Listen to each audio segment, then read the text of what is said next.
Hi guys, Milot Tarot here. Welcome back po for your kapalaran sa pag-ibig. Para po ito sa mga fire signs, Aries, Leo, and Sagittarius. Maglalagay na lang po ako ng timestamp sa my description box para po mapuntahan ninyo ang inyong zodiac signs. Pero syempre, this is a general reading kaya hindi po lahat ay makaka-relate. Okay, so we will begin po with Aries. Ano kaya yung posibleng pagdaraanan ng mga Aries sa mga susunod na mga araw? Okay, so we have here Ace of Wands. Merong isang King of Swords, can be an Aquarius, okay, na nakakamiss sa'yo. Na pwedeng, this is your card eh. So, si King of Swords, makikipag-communicate with you, sasabihin niya na namimiss ka niya. At hanggang ngayon, hindi ka niya makalimutan or hindi ka niya ma-let go of. Ace of Wands, pwedeng mai-ignite muli yung interest mo dito sa tao na to. Pero, with the Emperor here, pwedeng hindi mo masyadong ipapakita. Okay? Pwedeng kikiligin ka, ganun. Mae-excite ka na naman sa kung ano man yung sasabihin niya sa'yo. Pero, medyo nagpipigil ka or ayaw mo nga na ipakita yung iyong katuwaan.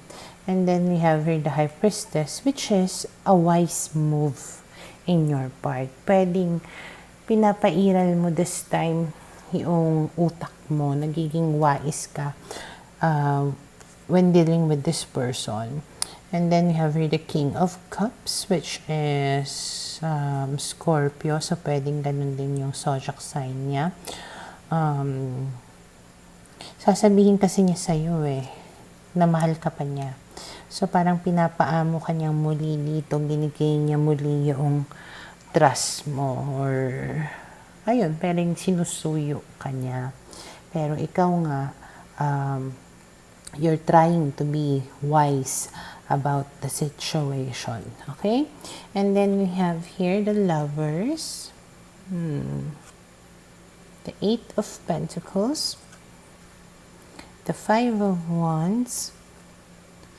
And then we have here the Moon. Okay.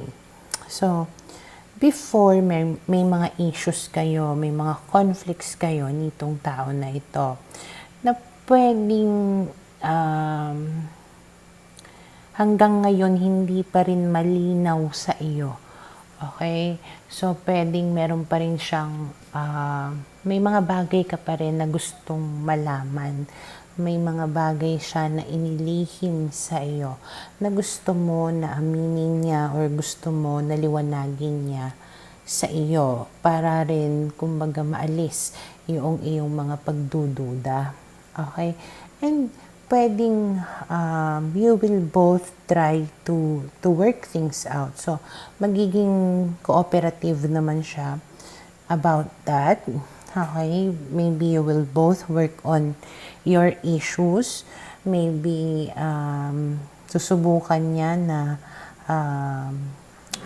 linawin ang lahat-lahat sa'yo para makuha niya muli ang iyong tiwala bago kayo kumbaga maging lovers, or pwedeng yun siguro yung sasabihin mo sa kanya, bago kita balikan, kailangan mo nang iayos natin kung ano yung nangyari sa atin in the past. Okay, so we have here the Fool, the Ten of Swords, and then the Seven of Wands. So ikaw dito, pinaninindigan mo talaga na ayaw mong mag-take ng chance, ayaw mong mag-take ng risk.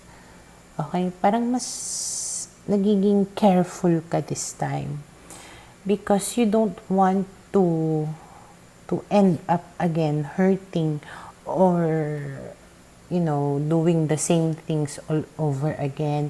Pwede kasi na ilang beses na itong nangyari since pwedeng naging careless ka din before. Hinayaan mo lang din siguro before na paulit-ulit na mangyari yung mga bagay-bagay sa inyo. So this time, naninindigan ka na hindi na ako magiging basta-basta. Okay? And then we have here the Page of Pentacles and then the Three of Cups. So siya naman, nangangako siya sa'yo, patuloy yung pakikipag-communicate niya sa'yo, patuloy yung pag-gain niya ng tiwala mo, patuloy kanyang sinusuyo. Okay? And since this is a Page of Pentacles, it can also mean na may potential. Medyo reliable naman. Medyo pwede mong ibigyan ng chance, ng tiwalang muli. Okay? Hindi ko totally na masasabi na pwedeng mangyari yung lahat ng pinapangako niya. Pero as of the moment na nag-uusap kayo, maaaring totoo lahat ng sinasabi niya sa'yo at talagang gusto niya na mangyari yun. Okay? So, I think that will be enough for you na bigyan siya nga muli ng pagkakataon at ayun, magiging kayong muli. Okay? And then we have here the Magician, maybe patuloy, kumbaga yung paggawa niya ng mga bagay para lang mapatunayan sa'yo na dapat mo siya na bigyan ng pagkakataon or deserve niya yung chance na ito. Okay? Hindi ko lang pa sure here what will happen in the future. Okay? Kung mapapanindigan niya ba talaga yung mga pangako niya or hindi. Okay? But for now, ito yung nakikita ko na posibleng mangyari sa mga Aries. Para sa mga Leo, okay, let's see. Ano kaya yung posibleng pagdaraanan ng mga Leo sa mga susunod na mga araw? Okay, so we have here the Two of Swords, the Justice card, the Queen of Pentacles, the Hanged Man. Okay, so parang you will be torn between doing what is right and what you want. Parang gano'n. Pwedeng, alam mo yung dapat mong gawin, pero hindi mo magawa kasi it is not what you want, but it is what is right. Okay? So, nagdadalawang isip ka about sa bagay na yon. Okay? Kasi iba yung gusto mo, iba rin yung alam mo na tama na gawin. Okay? So, dahil sa hindi ka makapag-decide dito, hindi ka rin kumikilos. Walang nangyayari. Okay? Maybe you are dealing with a Capricorn. Okay? Kung hindi man, maaaring yun lang yung malakas yung energy. Okay? Some of you pwedeng same sex. Meron ilan sa inyo na lalaki na nanonood at you might be dealing with a girl na Capricorn. Okay, so medyo nag-aalinlangan ka siguro about dito sa tao na ito. Alam mo yung dapat mo na gawin, pero hindi mo ginagawa kasi nga iba yung gusto mo na mangyari. So, ayun, wala tuloy movement. Okay, you are torn between two decisions or options. And then we have here the Magician, the Eight of Wands, the Hierophant, and then the Ten of Pentacles. Some of you, kaya walang nangyayari, pwedeng involve ka with somebody else or involve siya with somebody else. Basta may isa dito na pwedeng may ka-relationship or already married, kaya walang nangyayari. Okay?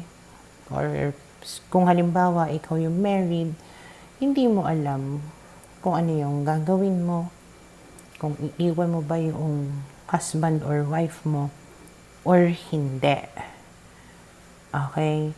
Yung iba naman sa inyo, pwedeng sinusubukan nyo pa siguro na maayos yung marriage ninyo. Okay? But deep inside of you, alam nyo na it's not going to happen anymore. Pero hindi mo magawa na umalis doon sa sitwasyon. Okay? Basta you try to apply it po according to your situation. It's doing what you know is right and doing what you want. Parang gano'n. Yung pilian. Okay? Pero ang nakikita ko nga na parang ginagawa nyo or gagawin ninyo eventually is maybe manipulate or do whatever it is that you can in order to get what you want. Okay? Parang pinipilit nyo para gawin lahat na makakaya nyo para lang makuha ninyo yung gusto ninyo kahit na it's wrong. Okay?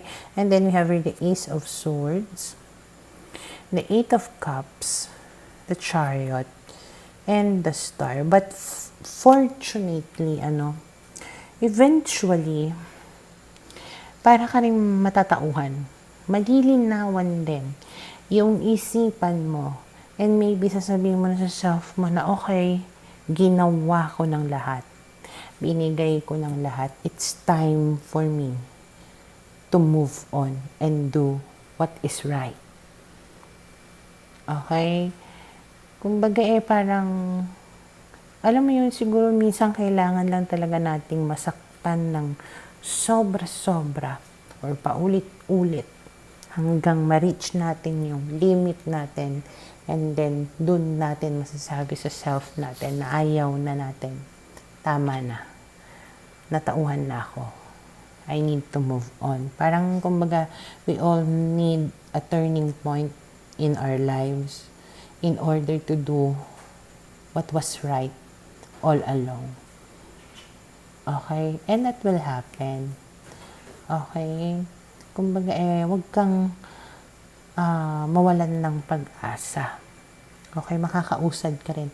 Makakaalis ka rin dyan sa situation mo. Once na talagang sinabi mo sa self mo na ayoko na. I deserve more than this. Okay?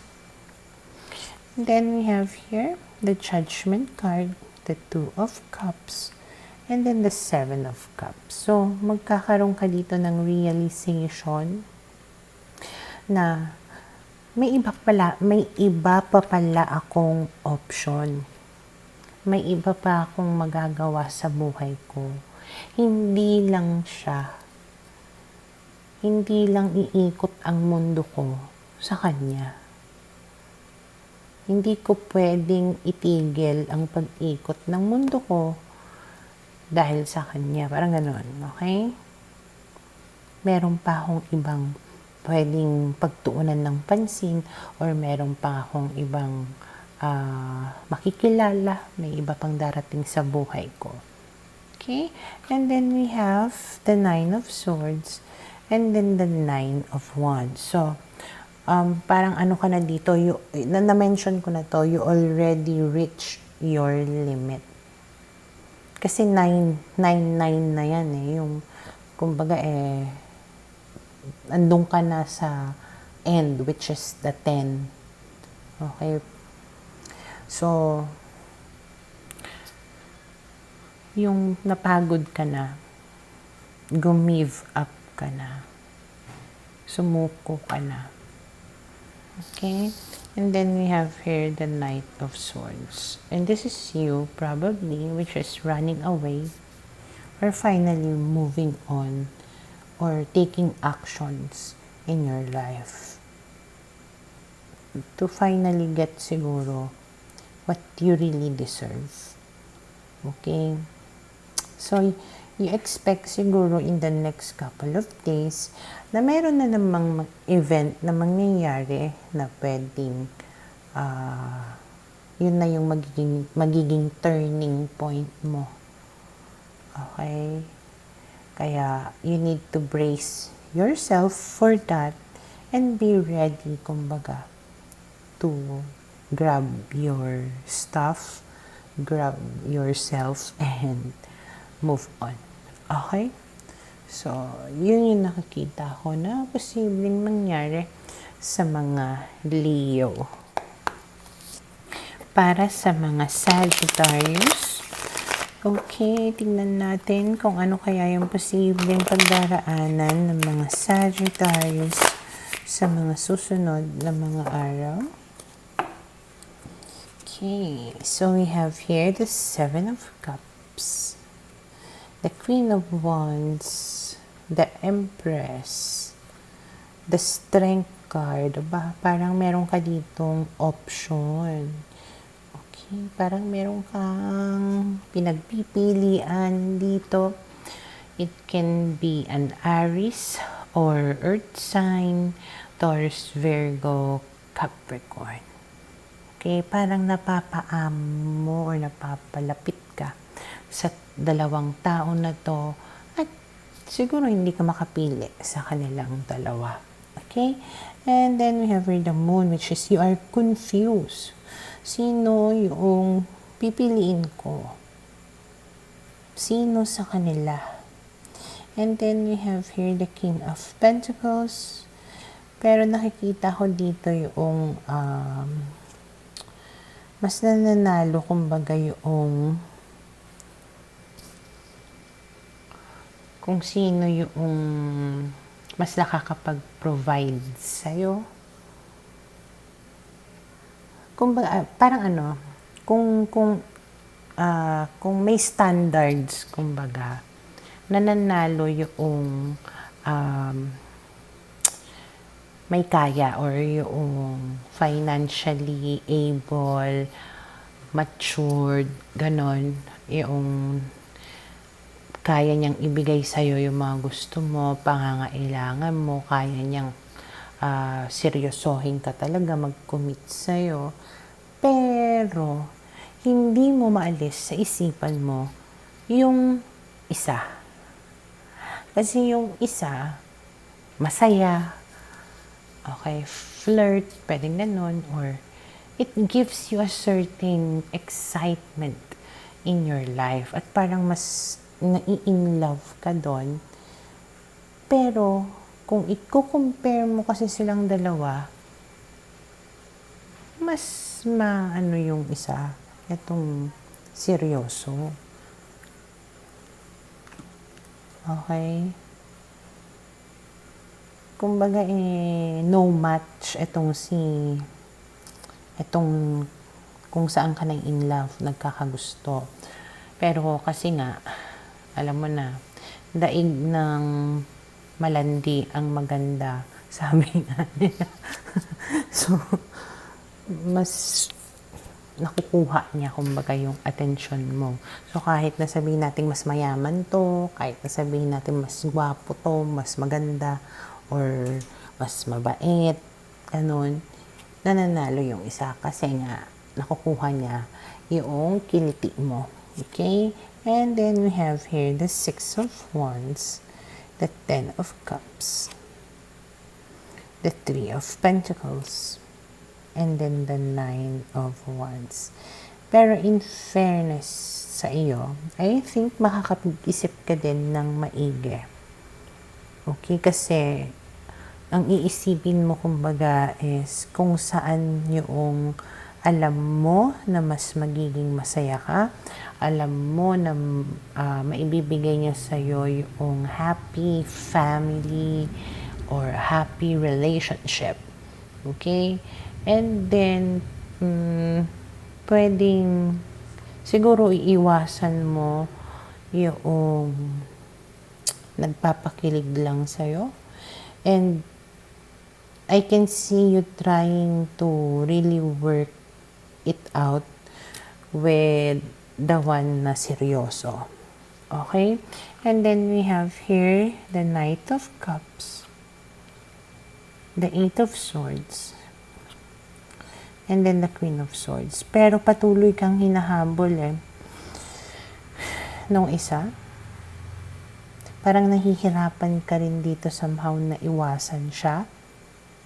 Kahit na sinasabi mong layuan mo na ako, tigilan mo na ako, ayaw ko sa'yo, may iba na ako, patuloy kanyang parang ginugulo or guguluhin. Okay? And then we have here the Knight of Cups pala yun. And then we have here the Knight of Swords, the Six of Swords, which is yung patuloy mo na pagtakbo, paglayo dito sa tao na gusto mo. Okay, kasi you want positive changes to happen in your life. Pwede rin siguro na naka-relationship mo na ito before, na baka hinahabol kang muli, ganyan, na alam mo na wala ka namang mapapala sa kanya, kundi puro kilig-kilig lang or puro landi-landi lang, ganun. Na pwedeng hindi naman siya ganun na kaseryoso sa'yo. Tapos ngayon kung kailan na nakipagrelasyon ka sa iba, pwedeng doon kanya hahabol-habulin. Okay? And then we have here the Queen of Pentacles. So, parang nanalo na dito si Earth sign. Okay? Na parang simple lang kumbaga yung kanyang atake sa'yo. Yung nararamdaman mo talaga sa kanya yung commitment niya. So, tipong tinutulungan ka rin niya in such a way na lumayo doon sa naghahabol sa'yo. Hindi siya yung tipong nai-insecure. Alam niya yung capabilities niya, kampante siya, ganyan. At alam niya na kaya kanyang panindigan, ipaglaban, ganon. And sinusuportahan ka niya sa lahat ng iyong mga decisions. Okay? Parang binubuhat ka niya or sinasamahan ka niya na ma-achieve mo kung ano yung gusto mo na mangyari sa buhay mo. Which is a very good quality. Okay? And ayun nga, ano siya? Giver, provider, ganyan. Basta wala kang kumbagang hahanapin pa sa kanya. Okay, and I feel na you will also feel na na secured ka sa kanya. Okay? So, yun yung nakikita ko na posible mangyari sa mga Sagittarius.